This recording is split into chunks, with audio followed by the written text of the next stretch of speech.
조동종의 오위 정편의 노래. 참 이것도 굉장히 유명한 거예요. 우리가 한국은 임재종이라서 임재종 1세의 시부도가 유명하지만 조동종에서는 오위 정편의 노래, 그러니까 오위 5가지 경지, 그러니까 견성 이후에 5가지 단계라고 말을 할 수 있어요. 그러니까 이걸 먼저 보고 우리가 앞에 나중에 시를 보겠습니다. 그러니까 지금까지 그런 거 있잖아요. 공부를 해 나가는 과정에서 어느 단계에 올랐으면 꼭 그 뒤에 이야기가 자동적으로 찾아오는 거. 그런 느낌 있죠. 그래서 지금 저뿐만 아니고 여러 도반님 전체가 다 이제 견성이라고 하는 것은 성품을 발견하는 거니까, 성품을 발견하는 것은 지금 깨어있는, 그냥 정말로 간단 명료하게 그냥 기본만 딱 말한다면 지금 깨어있는 이 의식을 발견하는 게 이게 지금 견성이니까, 그럼 견성 이후에 어떻게 공부를 해야 되는가 하는 점이 더 중요하다 이거예요. 근데 거기에 대해서 조동종은 진짜 소문대로 정말 친절하게, 그 다음에는 어떻게 해야 한다는 게 쫙 나와 있어요. 그래서 함께 공부하면 굉장히 여러분한테도 도움이 되지 않을까. 예. 자, 그러면 조동종의 오위 정편의 노래, 동산 양계스님 807년에서 869년까지 사셨는데, 그러니까 9세기죠. 9세기. 아직은 당나라 시대입니다. 조동종의 오위 정편의 노래, 동산 양계. 오위는 5가지 경지고 정편은 정은 본질, 편은 현상. 지금 우리는 그동안에 계속 본질과 현상을 가지고 이 마음 공부를 설명해 왔잖아요. 그래서 본질과 현상을 조동종에서는 정과 편, 정은 바를 정자고 편은 이렇게 치우칠 편. 그러니까 바른 것과 치우친 것. 바른 것이 본질이 바른 것이고 이제 현상은 편이라고 불렀어요. 그래서 이제 중요한 것은 그 둘의 관계예요. 그러니까 견성하고 난 다음에는, 견성이란 말은 현상에서만 살다가 본질을 발견하는 거잖아요. 본질은 변하지 않는 지금 이 의식은 변한 적이, 확인하고 나면 변한 적이 없지요. 저기 깐나내기도, 저희 손녀인 깐나내기도 보면 할 거 의사표시를 다 하더라고. 그러니까 깐나내기나 나나 이 의식 가지고 쓰는 거는 완벽하게 같다 이거예요. 그러니까 지금 깨어있는 이 의식이에요. 지금 깨어있는 이 의식을 발견했는데, 문제는 그동안에 현상에서만 살아왔기 때문에 본질을 발견한 다음에는 현상과 본질의 관계 정립이 중요하다. 그걸 이제 중도라고 해요. 그래서 중도에 이르는 과정, 견성하고 중도에 통달하는 과정을 5가지로. 여러분도 궁금하지요? 지금 상황은 이해되세요? 현상에서만 살다가, 현상이란 말은 눈에 보이는 이 세계에서만 살다가 눈에 보이지 않지만 실제인, 변하지 않는 본질인 의식을 발견했을 때, 그러면 의식을 발견을 해도 아직은 현상 속의 나잖아요. 그렇지 않나요? 습관이 오래돼서.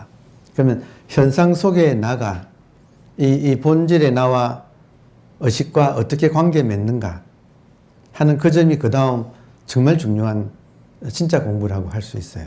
이게 수행이라고 할 수 있죠. 수행의 세계. 그러니까 견성하기 전에는 뭐 다양한 방편이 있지만 그것은 진정한 의미에서의 수행이라고 할 수 없고, 진정한 의미에서의 수행은 견성하고 난 뒤에 이제 우리가 중도를 이룰 때까지 그 사이의 시간을 진정한 의미의 수행이라고 할 때, 자, 어떻게 하는가를 보겠습니다. 동산 양계가 개척하고 그의 제자 조산 본적이 발전시킨 선풍을 조동종이라고 한다. 조산 본적은 제가 여러분한테 자주 소개했어요. 왜냐하면 조산 본적이 중요한 것은 조산 본적의 제자인 덕이라고 하는 이름의 수자가 한번 견성했을 때, 견성하고 찾아왔을 때 자기 스승인 조산 본적에게 이 말 많이 했어요. 그죠? 드디어 당나귀가 우물을 보았습니다. 당나귀는 현상에 나가 본질인 우물을 보았습니다. 라고 했을 때 스승이 이제 시작이니까 지금부터 잘 지어가라. 초동적인 가풍이 그대로 지금부터 잘 지어가라 할 때 질문이, 그러면 저는 지금 당나귀로서 우물을 보았는데 스님은 어떻습니까? 라고 질문했을 때 조산본적의 답변은 우물로서 당나귀를 보는 거다. 이게 이제 법안이다 이거예요. 그러니까 이 말은 제자는 당나귀로서 살면서 이제 우물을 발견했는데 스승은 어떻습니까? 하니까 스승은 당나귀가 우물로 변해서 우물이 당나귀를 본다. 그러니까 이렇게 지금 당나귀 려자에 볼 처자에 우물 정자를 써서 려, 처, 정. 이 견성이라면 그 뒤에 중도가 완성되는 모습은 정, 처, 려. 우물이 당나귀를 본다. 그러니까 요게 제가 아주 옛날에 정말 그 김홍호 선생님한테 수업 시간에 삼위일체의 신비에 대해서 강의를 들으면서 그 스님이, 그분은 목사님인데 이 조선 본적의 에피소드를 가지고 이렇게 설명을 했다 이거예요. 그러니까 그게 당신도 당신의 기독교에서 해결하기 어려운 삼위일체의 신비를 선불교에서 이제 깨달음으로써 그걸 이제 해결한 그런 소식이었거든요. 그래서 저도 아주 오래전에 들은 이야기인데 지금까지 계속 내리에 깊이 이것이 있어서 계속 반추해 왔는데 그 이야기가 지금, 그러니까 당나귀가 우물을 본 이후에 이제 우물이 되어서 당나귀를 보는, 현상에서 본질을 봤는데 이제는 본질에서 현상을 보는 그 입장의 과정을 5가지, 이 오위라고 하는 걸로 이 정편, 본질과 현상의 관계를 이렇게 설명을 했습니다. 그리고 그 문맥을 거슬러 올라가면, 그러니까 조선의 스승은 동산이고 동산의 스승은 운암이라 그래요. 운암 담성이라는 사람인데, 그리고 운암의 스승이 약산. 약산은 그 방거사하고 친구였어요. 우리가 잘 아는 방거사라고 하는 거사가 있죠. 진여선사의 약산을 방문하는 그 이야기가 남아오거든요. 그래서 방거사가 약산을 방문해서 그 약산가의 마지막 이제 둘 다 늙었어. 재밌을 것 같아요. 한 분은 거사고 한 분은 스님인데 둘 다 깨달은 사람이야. 깨닫고 오랫동안 교류를 하고 이제는 마지막으로 방거사와 약산으로서는 다시 못 보는 이제 이별 인사를 하고 나서니까 약산 스님이 길이 산꼭대기니까요. 그러니까 길이 험하고 멀니까 제자를 방거사를 노거사를 잘 호위해서 저 아래까지, 산 아래까지 모셔라 해가지고 그 스님들이 쭉 이제 젊은 스님들이 이 방거사를 이렇게 호위하듯이 이렇게 모시고 쭉 내려오다가 마침 눈이 왔다는 거 아니에요. 그러니까 유명한 이야기죠. 그러니까 눈이 이렇게 내리니까 호남성은 눈이 귀한 곳이에요. 양자강 아래에서 강남 갔던 제비 그러잖아요. 그 강남 땅이거든요. 근데 눈이 이제 이렇게 내리니까 그 호설 편편, 호설, 좋은 눈이 편편, 송이, 불락 별처, 다른 곳에 불락, 떨어지지 않는구나. 유명한 말이에요. 그러니까 약산과 이별하고 방거사가 산을 내려오는데 스님들이 쭉 옆에서 호위해서 내려오다가 마침 눈이 내려가지고 호설 편편, 좋은 눈이 송이, 불락 별처, 다른 곳에 떨어지지 않는구나. 이랬더니 여러분, 눈이 송이 어디서 일어났다가 어디로 가고 있어요? 전부 다 의식 속에서 이 본질이라고 하는 불생불멸의 이 의식 속에서 모든 일이 벌어지잖아요. 근데 그 눈을 보고 이제 모든 눈이 이 자리에 떨어지는구나 하고 이제 이야기를 했더니, 문제는 그 따라오던 그 스님 중에는 젊은 스님들은 아직까지 이 소식을 명확하게 숙지 못하면 이 말이 탁 이렇게 걸리겠죠. 그래서 그 중에 한 스님이 물어봤다는 거 아니에요. 그 스님, 좋은 눈이 송이 다른 곳에 떨어지지 않는다 할 때 다른 곳이 어디입니까? 이렇게 모르는 사람은 이 말을 못 알아들으니까 어디입니까? 했을 때 그냥 우리식으로 지금 표현하자면 지금 판거사가 모든 사람이 공통적으로 가지고 있는 이 한 개의 의식을 지금 이렇게 보여준 거죠. 그러면 어디입니까? 라고 물었을 때 그 사람의 그 의식을 스스로 알아채게 하는 좋은 방법 중에 하나가 재밌죠. 노거사님이 젊은 스님의 따기를 그때 올려 붙였다 이거예요. 그러니까 지금 의식이 어디에 있습니까? 어디입니까? 할 때, 아야 할 때, 때려줘서 아야 할 때, 누구나 아야 하는 그거죠. 그러니까 지금 우리가 선사들이 단상에 올라서 법문하실 때 주장자를 드는 거, 이게 지금 자기 의식을 자기하고 또 상대방의 의식이 지금 공유하고 있죠. 사실은.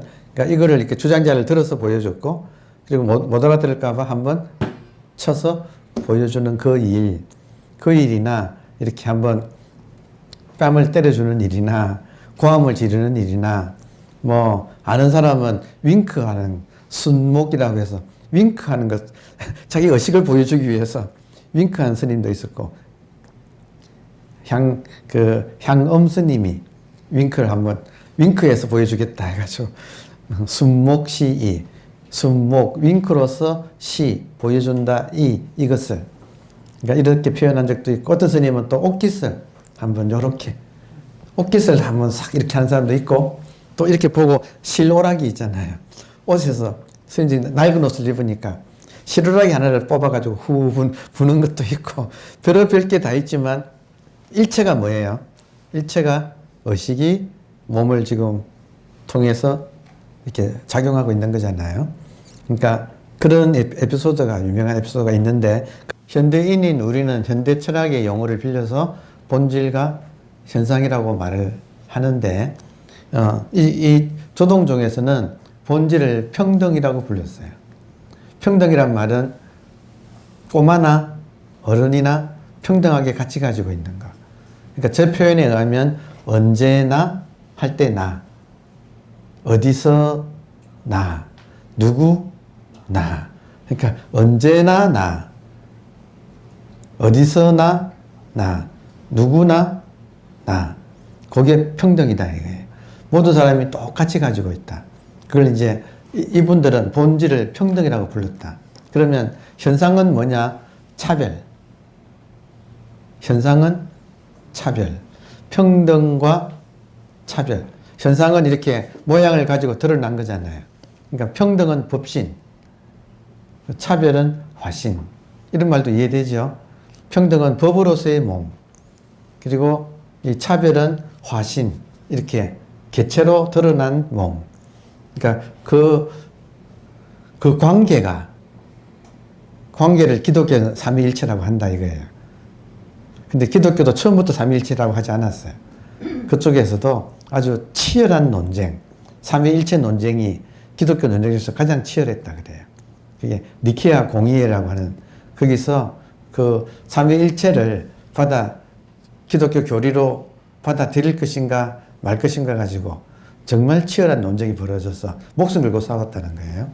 그러니까 그 결과 삼위일체를 기독교 교리로 받아들였다는 거예요. 근데 이게 지금 삼위일체를 우리는 중도라고 불러요. 중도 혹은 연기. 다시 말하면 그 아버지하고 아들하고 또 가운데 성령 있잖아요. 성부, 성자, 성령이 있잖아요. 이것이 하나다. 셋이면서 하나다 하려면 머리 가지고는, 이성으로는 이걸 받아들이기가 거의 불가능하거든요. 근데 사실이 그렇다는 거지. 그러니까 이것을 이성적인 인간이 이 사실을 받아들이기까지 굉장히 치열한 내부 논쟁이 벌어지는데, 그것이 다섯 단계를 밟는다. 이렇게 이해하면 돼요. 지금 우리 공부하고 똑같아요. 모든 과정이. 자, 그래서 평등의 문제였다. 어째서 이것이 그렇게나 관심의 대상이 되었던가? 생사, 나고 죽음, 태어나고 죽는 거, 또 선악, 선과 악, 뭐 시비 이런 말도 알죠. 옳고 그런 거, 또 진위, 진짜와 가짜, 미추, 아름다움과 추함. 미학하는 사람들은 미학. 요즘은 철학 안에 미학이라는 분야가 있죠. 미학하는 사람들의 주제는 미추예요. 아름답고 추한 것. 이것을 어떻게 볼 것인가. 그러니까 그 미추의 문제. 그래서 이 예술가들이 참선한 예술가들의 또 글들이 있거든요. 참선하는 예술가들. 이 그 예술을 어떻게 보는가 궁금하지 않나요? 그러니까 그런 미학자들이 있는데 그분들의 주제는 미와 추예요. 아름다움과 추함. 또 이해는 이익과 손해. 내한테 이로운 거하고 손해보는 것 따위의 대립이 있는 점에서 우리들의 현상계의 생존을 차별의 양상이라 한다면 차별의 양상이다 이 말 이해되죠? 우리가 살고 있는 현상계는 차별의 세계다. 그렇다면 우리들이 꿈꾸는 깨달음이니 열반이니 하는 세계는 온갖 대립이 끊어진 점에서 평등의 차원이라 할 수 있다. 그렇다면 그 평등의 세계를 추구하여 거기로 옮아가면 되지 않느냐고 할지도 모른다. 이거 누구나 이렇게 생각하지 않나요? 여러분 마음공부 왜 하는지 아세요? 차별의 갈등이 싫어가지고 이 갈등 없는 이 평등의 세계로 가고 싶어 하는 게 지금 마음공부하는 사람들의 처음 동력이에요. 마음공부의 원인. 차별에 없는 세계로 가고 싶다. 그러나 그것이 그리 간단치가 않으니 그 다음은 참 중요한 문장이에요. 깨달음을 추구하면 깨달음과 번뇌의 대립이 첨예해야 된다. 이거 참 날카로운 이야기예요. 깨달음을 추구하면 할수록 깨달음과 깨달음의 반대말인 이 미혹, 번뇌의 갈등이 더 커진다. 이게 지금 하나의 원리예요. 자, 그럴 뿐 아니라 깨달은 뒤에는 깨달았다는 의식이 꼬리를 끌기 때문이다. 깨달았다고 하는 그 어떤 자부심이 꼬리를 끈다. 꼬리를 끈다. 이 말은 이제 되게 도마뱀이 자기 발을 진흙 위에 발을 이렇게 걸어가면 자기 발자국을 보고 천적이 자기를 따라올까 봐. 가면서 꼬리를 가지고 자기 발자국을 쓸고 간대요. 근데 재밌는 건 뭐냐면 꼬리 자국이 또 남는 거예요. 그러니까 이게 보통 문제가 아니에요. 깨달았다고 해서 그 깨달음이 자국이 남는다. 흔적이 남는다. 그러니까 귀신도 모르게 깨달은 뒤에 숨는 실제로 그런 공부를 한 사람이 그 유명한 원효예요. 원효 스님이 깨닫고 자기 깨달음을 이렇게 숨기는 그 수행을 했다는 거예요. 그 에피소드가 경상도 일대에 많이 남아있어요. 근데 잘 들킨다 이거지. 왜냐하면 이미 원효는 유명했거든요.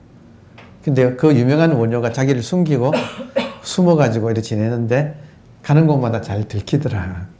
그런 이야기들이 있어요. 그러니까 공부하고 그 뒤에 공부를 숨긴다, 버린다 이런 게 이제 공부의 과정입니다. 그렇다면 왜 이게 문제가 되느냐 하면 깨달아도 여전히 차별에 주저앉아 있는 꼴이 되고 만다. 그러니까 깨달은 뒤에 깨달았다 하면 깨달음과 깨달음 아닌 것이 또 생기잖아요. 깨달음은 평등인데 나는 평등을 얻었다 해놓고 평등을 얻었다 하면 얻은 거하고 평등을 못 얻은 거하고 차이가 또 생긴다 이거예요. 그러니까 이게 차별에서 깨달음으로 넘어가는 것이 이게 사실은 마치 꿈에서 깨는 것처럼 이게 차원의 도약인데, 그러니까 우리가 그 차원의 도약을 이루어내기는 참 어렵다는 거예요. 그래서 깨달음조차도 꿈속에 같은 차원에서 깨달았다고 하기가 쉬워서 그러면 여전히 못 깨고 있다.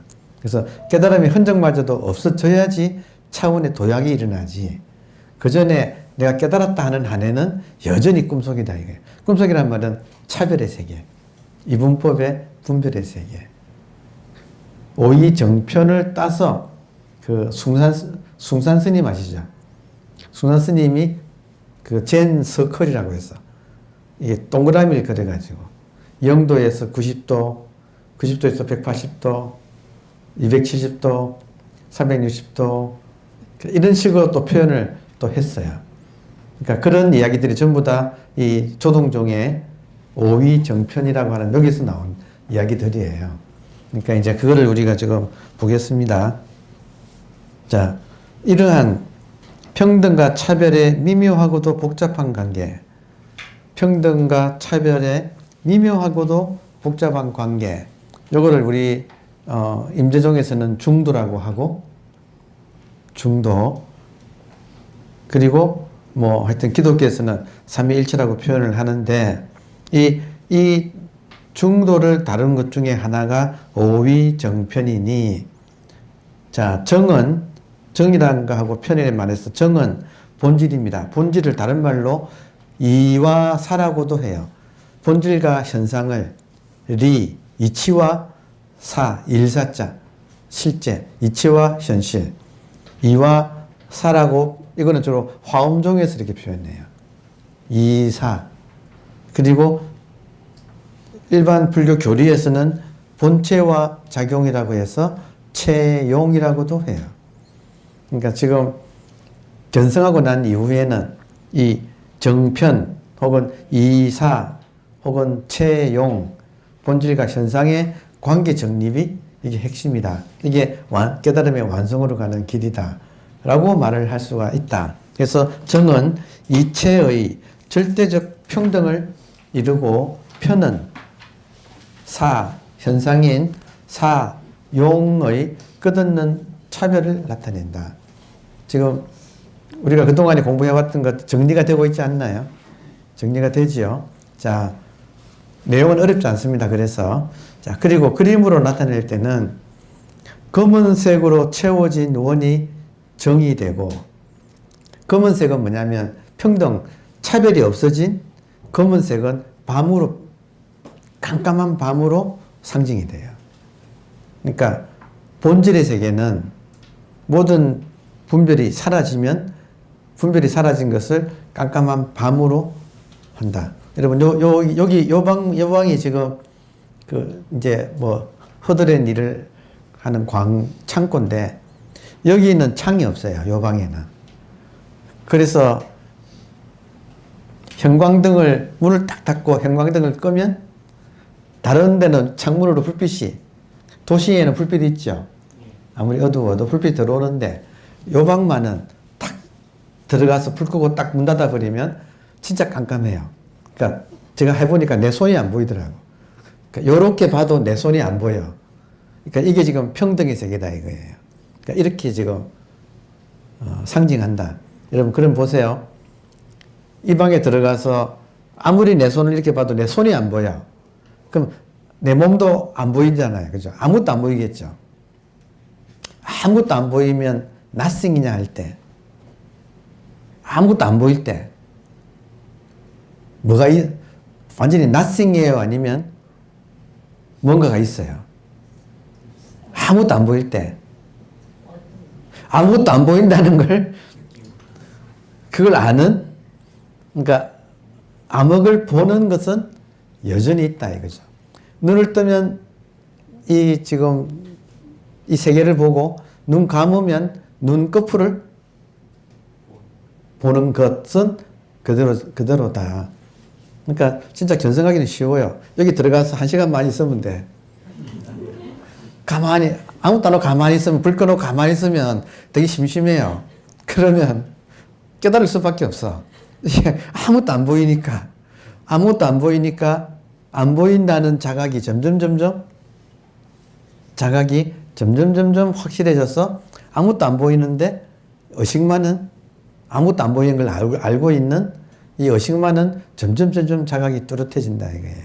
그래서 지금 정 혹은 평등의 본질의 세계를 완전히 검은색으로 동그라미 그려놓고 검은색으로 표현했다. 이해되죠?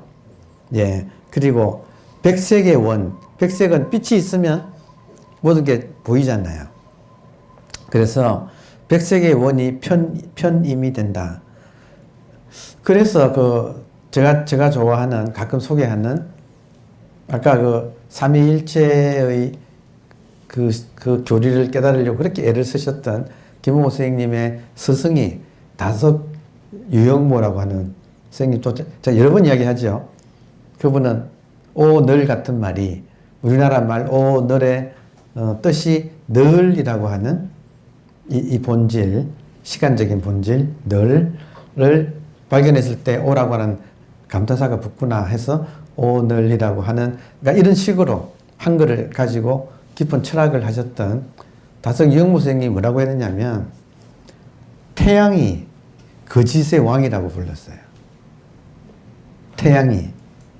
우리는 보통 태양빛의 밝음을 진리라고 되게 상징하잖아요. 근데 유영모 선생님은 태양이 거짓의 왕이라고 불렀어요. 왜냐? 즉, 이 평등의 세계. 본질, 평등의 세계, 정말 깜깜한 세계, 분별 안 되는 세계, 그게 진리인데, 태양이 있어가지고 이걸 다 보이게 해가지고, 태양이 이 수많은 거짓을 만들어내고 있다고 생각했어요. 그리고 특히 이제 유영모 선생님의 항상, 유영모 선생님의 그 소원은 제가 언젠가 한번 소개했는데, 지금 완전, 여기서 말하는 완전 평등의 세계. 불교에서는 피안이라고 하잖아요. 기독교에서 하늘나라라고 하고 표현하는, 정토라고 표현하는, 그러니까 그것을 유영모 선생님은 계라고 불렀어요. 그리고 그 계는 거기를 줄임말이 계.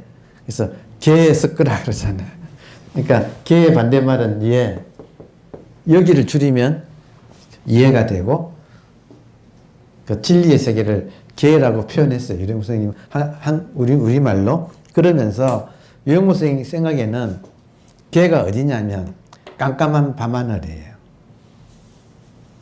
깜깜한 밤하늘에 그 계의 세계가 확 드러나고, 그리고 그 계의 세계가 그렇게 아름다운 것은 또 그 수많은 별이 이렇게 반짝이잖아요.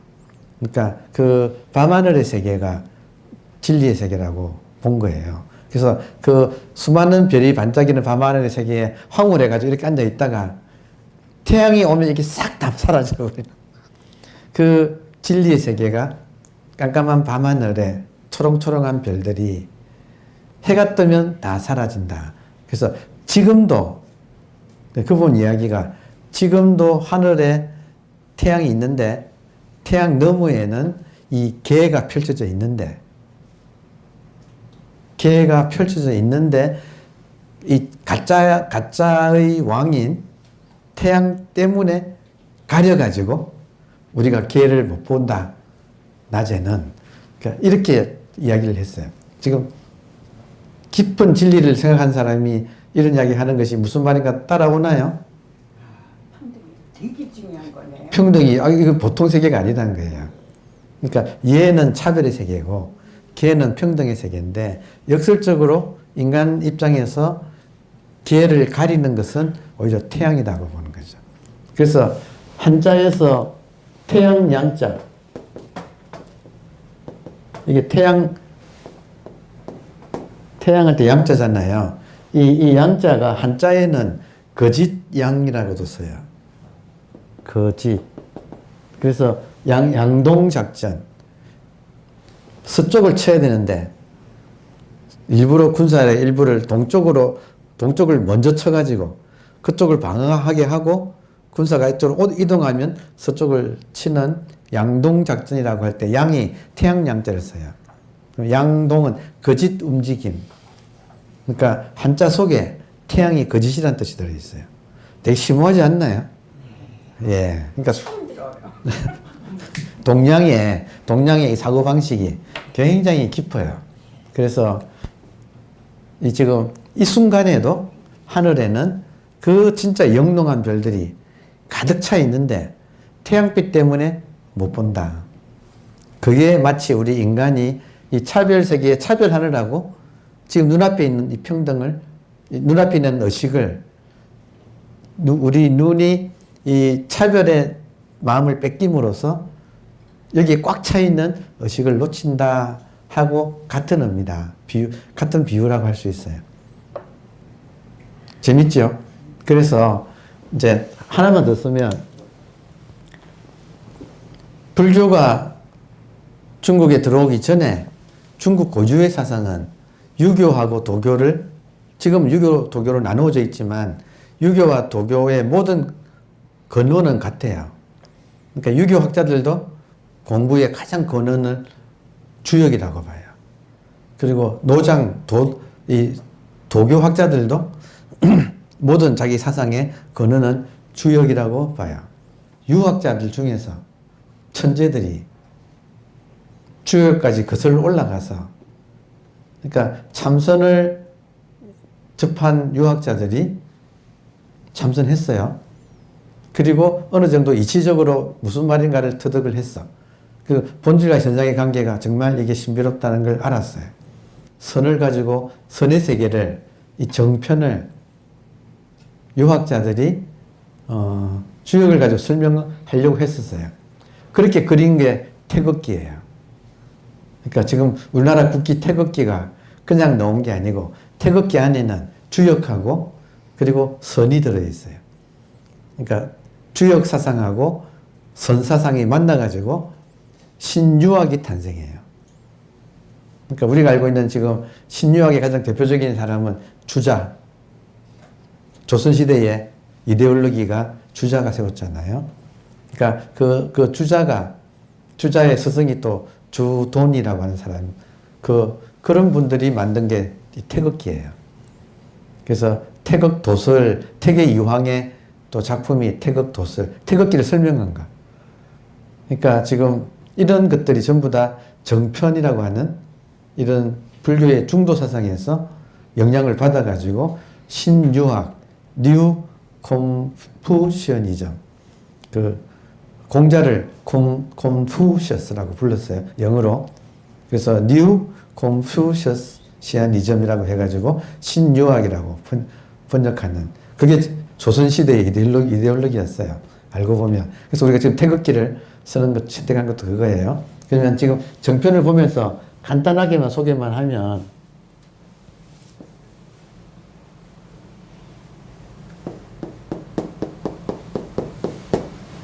태극기 이렇게 그린 것도 많이 보시죠? 많이 보시던 그림이죠? 근데 여기서 검은 것이 지금 정이고 평등의 세계고 밝은 것은 다 드러나니까 빛 속에서 차별의 편이 나온다 하면 이제 우리가 지금 이해되잖아요.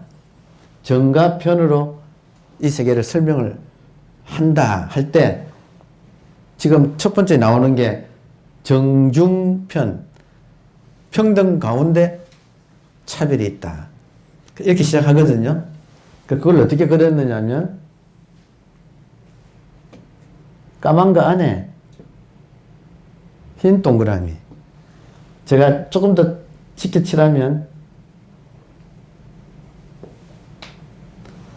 여러분 그림 중에 까만 거 안에 흰 동그라미가 있고 또 흰 동그라미 안에 까만 점이 있고 이런 태극기도 있다는 거 지금 보신 적은 있죠?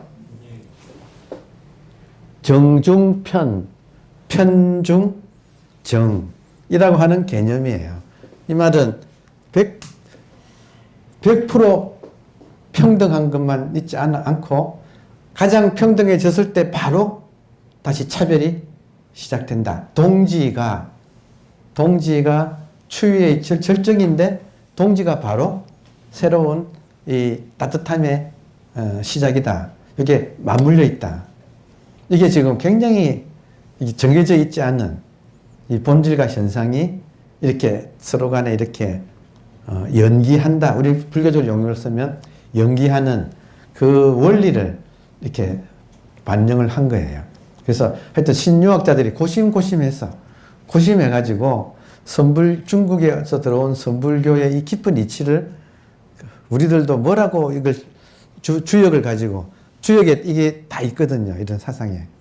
그러니까 지나가는 한 구절을 확대 해석하면 된다 이거예요.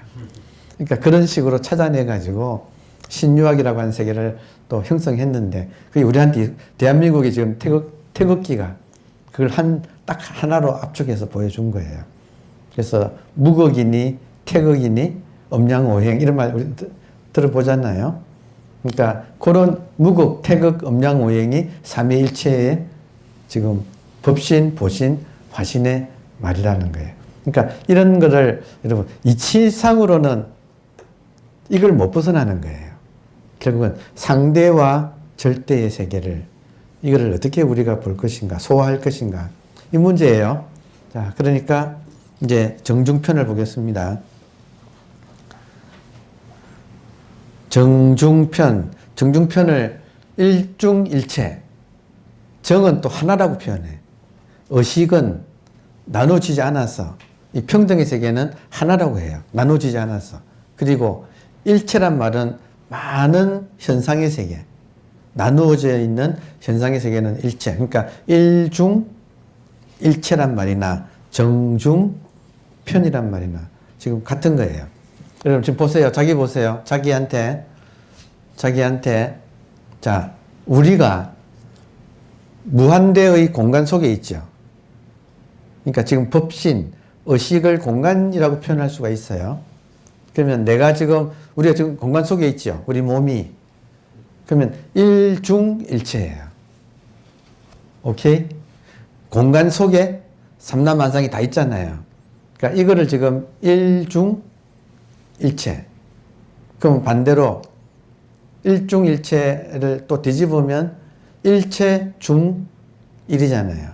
근데 한문에서는 7글자를 가지고 시를 썼기 때문에 일중일체 한 다음에는 일체중일 하면 8글자가 돼가지고 일체를 만을 다자로 대체했어요. 그러니까 일중일체 다중일. 그러니까 일체를 7글자를 맞추려고 다자로 썼어. 만을 다자라. 자, 그러면 일중일체. 우리가 공간 속에 있다. 모든 삼라만상은 공간 속에 있다. 이게 일중일체인데 뒤집으면 그 공간이 또 개체 속에 다 들어와 있다. 여러분 지금 우리가 공간을 점유하고 있어요, 안 해요? 공간을 점유하고 있죠. 그러니까 이게 한 개 공간 속에 우리가 있으면서 동시에 또 이 공간을 점유하는데 문제는 내 몸이 점유하고 있는 이 공간 자체는 무한이라서 무한의 부분도 무한인 거예요. 그러니까 나는 지금 무한 속에 있으면서 동시에 무한이 내 속에 있어. 이런 말이 성립한다 이거예요.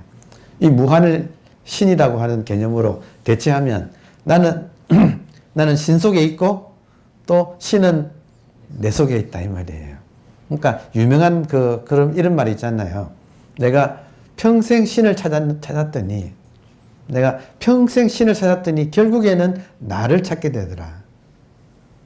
그리고 또 그 두 번째 줄은 내가 평생 나를 찾았더니 결국에는 신을 찾게 되더라. 그러니까 지금 무슨 말인가 지금 들어오지요?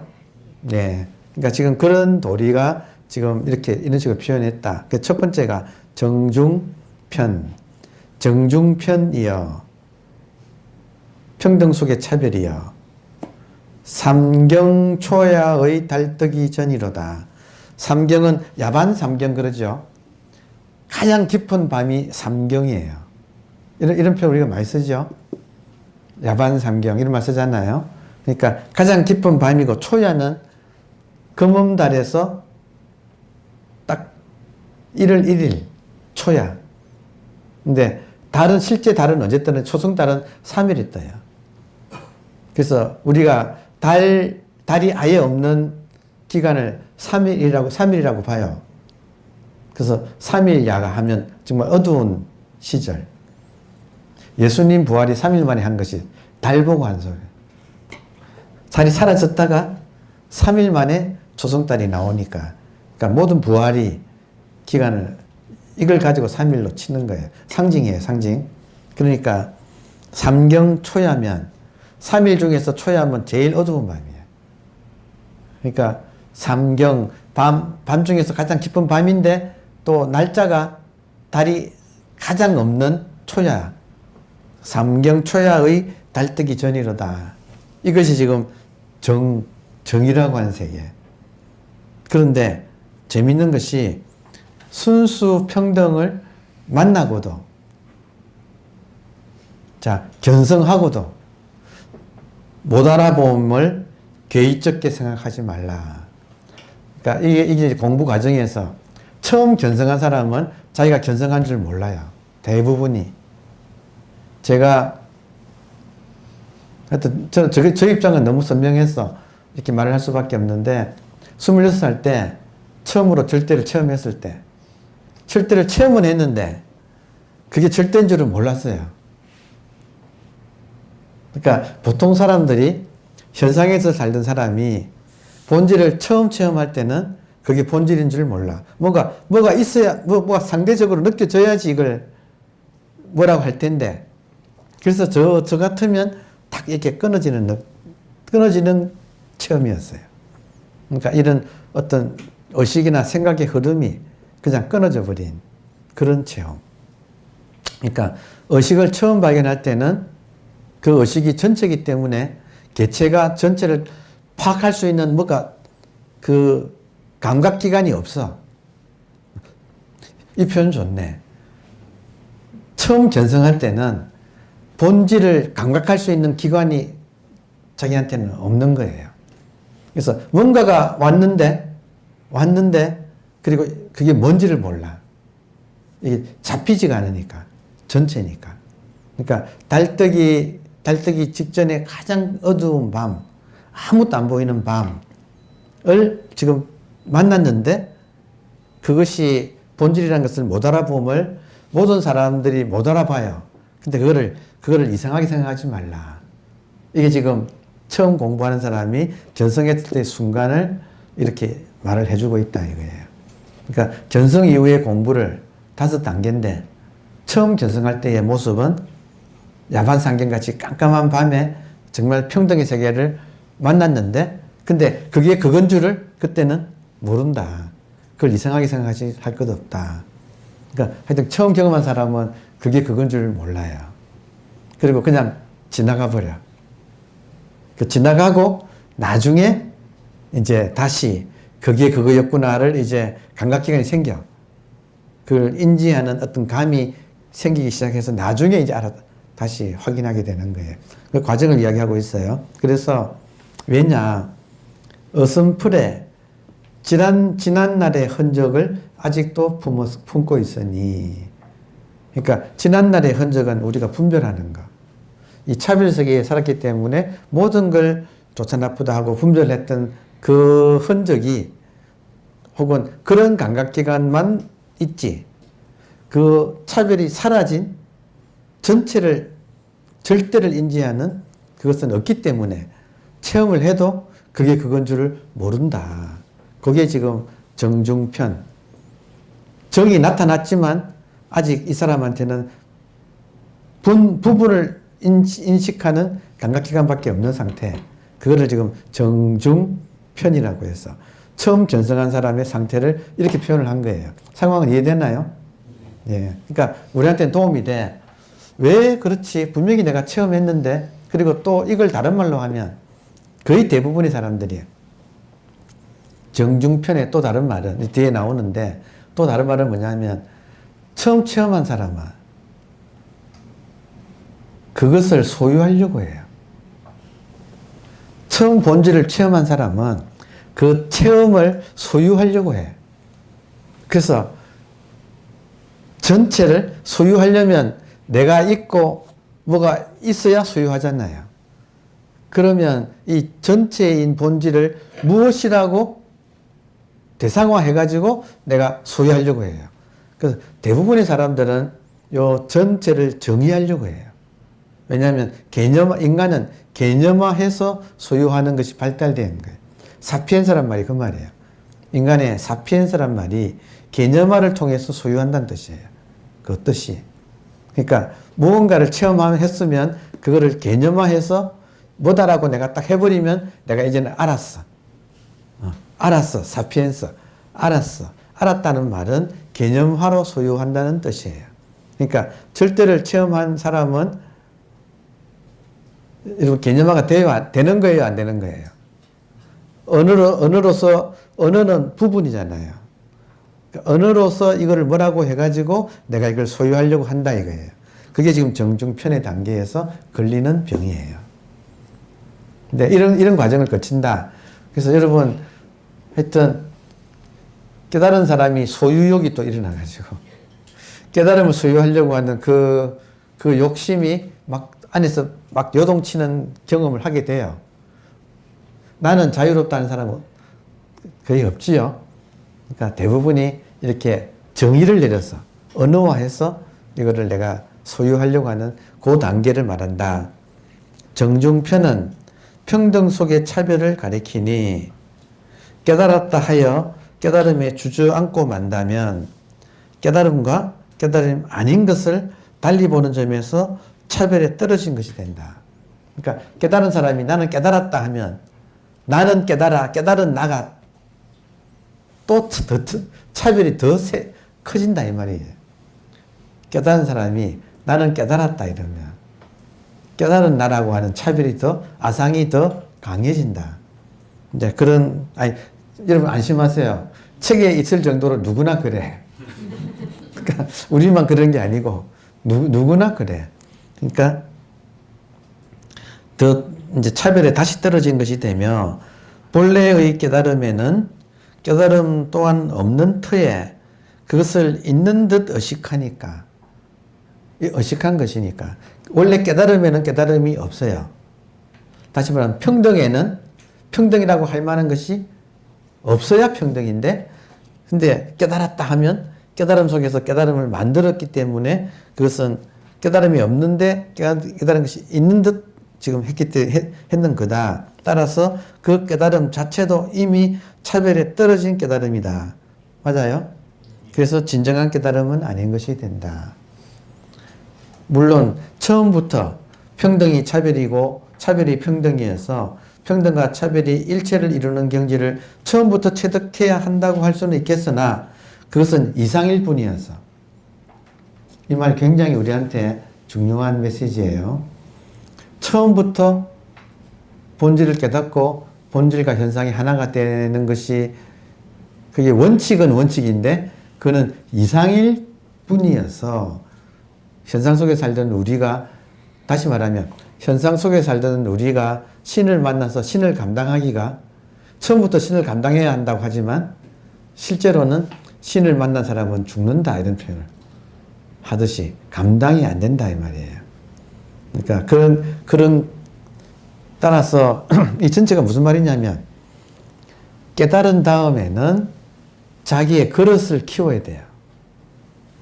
깨달았지만 아직 그릇이 작아. 그래서 못 담는 거예요. 그래서 자기 인간의 국면, 그릇이 키워나가는 과정을 5가지 단계로서 설명하고 있다. 이 말 지금 이해되나요? 예. 그래서 그릇 키우기예요. 우리 결국에는. 그것은 처음부터 하나가 된다는 것은 이상일 뿐이어서 대개의 경우는 평등의 도리를 만나는 것에도 여간한 힘이 드는 것이 아니다. 그러니까 평등을 만나기도 어려운데 만나자마자 평등하고 하나 된다. 이거는 좀 아니다. 현실에서는 아니다. 그러므로 깨달음을 처음으로 얻는 사람들을 위해 소위 말하는 보림 혹은 도노 이후의 점수 이런 거에 해당하는 것으로서 이 정중편이 설해져야 하는 것이다. 그러니까 지금 우리 공부가 전성 이후의 보림, 도노 이후의 점수 어떻게 하느냐를 조동종에서는 5가지로 세밀하게 나누어서 설명을 하고 있다. 따라서 우리 같이 이 공부하는 사람한테는 상당히 도움이 된다 이거예요. 처음에 깨닫고 난 뒤에 어쩜 그렇게 이 깨달음을 막 정리해가지고 이걸 내가 이거는 내 거다라고 하려고 저는 많이 애썼었어요. 그러니까 모든 법화경 공부한 사람은 법화경 전체를 한 장짜리 도표로 만들고, 화엄경 공부하는 사람은 화엄경을 딱 한 장짜리, 금강경을 또 한 장짜리로 만들고, 선을 공부하는 사람은 또 선의 이런 이치를 한 장짜리로 이렇게 만들어서 소유한다. 이 말 이해되시나요? 이해되나요?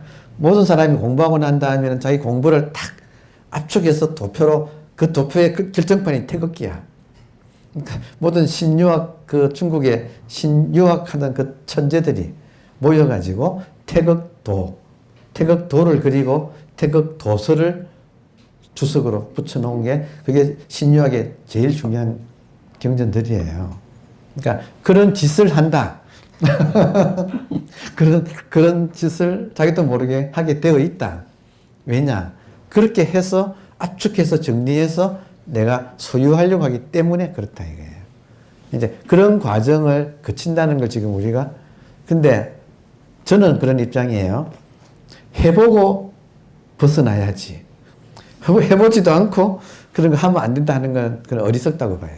왜냐하면 인간의 현실이 그렇게 만만치가 않아서 끊임없이 집착이 있다 이 말이지. 한마디로 말해서 현상에서의 집착을 본질에서도 부린다 이 말이에요. 그 첫 번째 모습이 이렇게 깨달음이라고 하는 것을 정의를 해가지고 내가 소유하려고 하는 그런 모습을 보인다. 그게 정중편에서 누구나 이 단계를 거치니까 그 단계를 너도 거친데 문제는 뭐냐면 빨리 지나가라는 거예요. 여기서 하는 것은 처음부터 하지 말라가 아니고 어쩔 수 없다. 그거는 피할 수 없다. 그러니까 빨리 지나가라. 그러면 우리가 이런 공부하고 이걸 아는 사람하고 모르는 사람은, 아는 사람은 시간을 절약할 수 있겠죠. 안 한다는 게 아니라 빨리 지나간다. 그러니까 첫 번째는 이건데 이제 앞으로 읽어 나가면 계속 굉장히 재밌고 진짜 도움이 되는, 실질적으로 도움이 되는 그런 공부가 펼쳐져서 저도 참 이 인연을 되게 기뻤어요. 지난 일주일 동안 되게 기뻤어요. 여러분하고 견성 이후에 정말 누구한테 물어도 아무도 안 가르쳐주는, 우리나라에 삼국유사선 1년 스님 있죠. 삼국유사를 선 1년 스님이 조동오위 해설을 썼어요. 그러니까 우리가 삼국유사는 알지만 1년 스님이 그거 했다는 건 우리가 모르고 있잖아요. 김시섭도 이거 했어요. 그러니까 우리가 알고 있는 천재들이 다 다뤘던 문제예요. 근데 이제 우리한테 나타났어. 그러니까 이제 우리가 한번 자세히 보는 이제 그런 공부는 참 재미있는 공부입니다. 옛날 천재들하고 우리가 나란히 이제 어깨를 겨루게 되는 이제 그런 시간을 맞이했습니다. 감사합니다.